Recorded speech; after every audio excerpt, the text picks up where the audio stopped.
that's what I want to do. I want to be like those guys. And so I set out on my journey. I was writing at my table. Shout out to Dr. Gloria Carter in the house. She bought me a green notebook.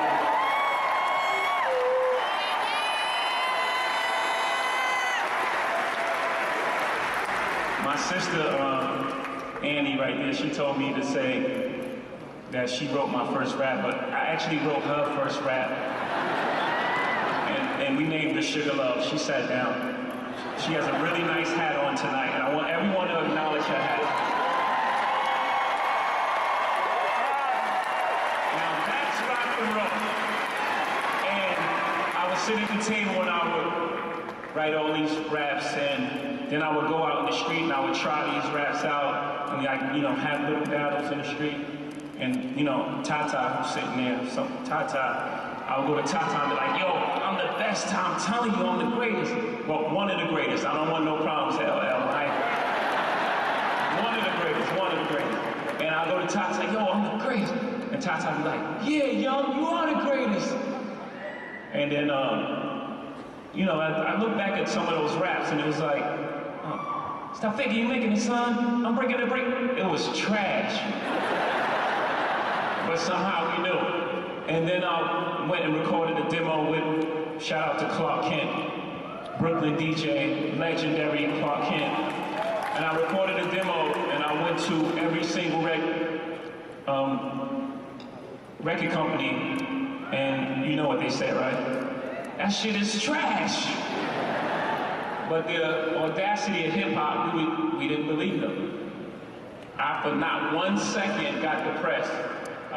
For 1 second, I didn't change my course. It was like, we're gonna create our own company, you know?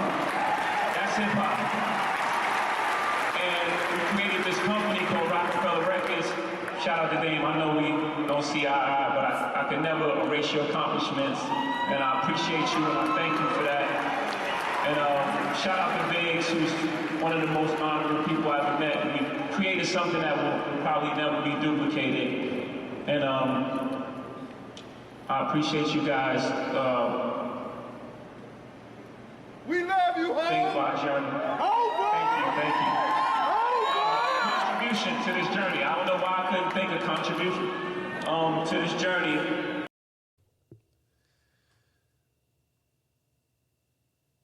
As we all know right now, Jay-Z was inducted into the Rock and Roll Hall of Fame on the 30th of October, 2021. And as we all know now, he gave his shout out to Dame Dash. It wasn't expected, but it was something that was needed for the culture, for the industry, for everything, to show that people can't erase you. You know what I mean? Somebody cannot take you out of something that you were there helping building with them. You know, like you were actually in the gym shooting with this dude. So I personally didn't expect anything different from this, but I know a lot of people, especially with this cancel culture and all of this stuff right now, they probably was believing all of the stuff about Dame Dash being hype and being the mouthpiece for the feud between them. But you have to understand, when you help somebody build something, you're not going to stand by and let somebody just do something with the company or with anything. It could be even a house. It could be anything. Even if you go to like the team building seminars and stuff like that, you know what I mean? Like it's all about you guys working as a team. Like there's no I in team, you know what I mean? So my thing with them was, I understand what the problem was. The problem was that they split the company, and so they sold their 50% share to Island Def Jam Group, right? Which made them the full owners of the company. And I think that Dame Dash feels like he never got a say in the selling of it, or he wasn't included in the selling of it. But at the same time, it's like Jay-Z is the owner, right? And you guys are like enforcers, muscle, or like even just brains behind the operation. You have to allow the man to do what he needs to do. You know what I mean? Like, he did what he had to do. You're on the other outside of it. Everybody knows how you feel, right?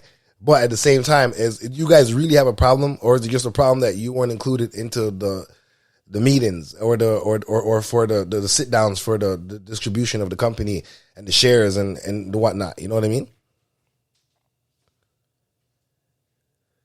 even though Jay-Z is a 23-time Grammy Award winner. Now, this is where I'm going to flip the script and turn it on to Jay-Z now. Think about it. How would you feel now if you won all of these Grammys, but it was because of your team? I personally feel that your team would feel a certain way. So I understand from both sides of this whole thing where it's like, I want to disassociate myself with this type of behavior, but at the same time, this is what made you. So you can't disassociate yourself with a behavior that created you. It's better if you just fall to the back and let, a person do their own thing, but don't make people feel like, oh, this person had nothing to do with it, or this person's crazy. So for him to give that shout out to me, I felt like he had to do that. If he didn't do it for me, it would have been a problem. Not that he did do it was the problem.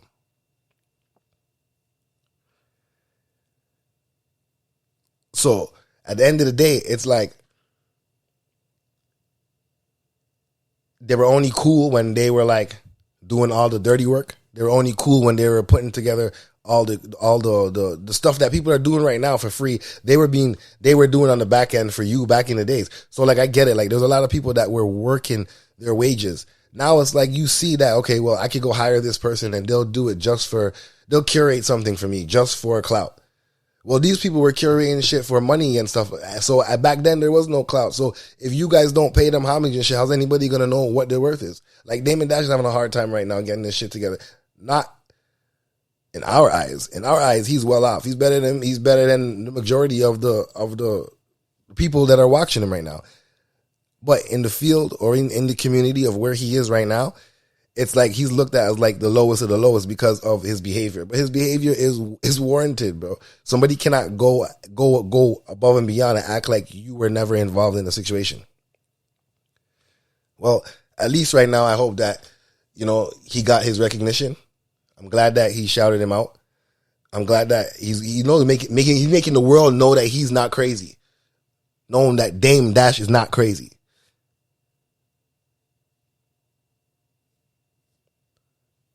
So we're gonna keep tuned, and we're gonna figure out what's going on with this. And we know Dame Dash is trying to bury the hack shit with him right now. So hopefully it wasn't a publicity stunt, and he's actually gonna be there and be like, all right, let's bury the hack shit. Let's probably start another company. Let's do something. Even if they don't start another company or do anything, let's bury the hack shit. Because honestly, it makes everything look really, really bad. Because it makes it seem like no matter what's gonna happen, you're never gonna be with the same people who you started with, and that's lame. So let's see where it goes from here. And, to everybody that's trying to build with a team, take these as examples. You know what I'm saying? Like, try to understand that you're going to have fallouts. You're going to have misunderstandings. You're going to have disagreements. But how far do you really want to take it? Because you've seen how far this goes, and you see at the end, the person cannot erase what you've done. So sometimes it's not even worth it. If you guys could see eye to eye, try to see eye to eye. If you can't, then part your ways, but keep it quiet under the wraps, because in the end, you see how it turned out.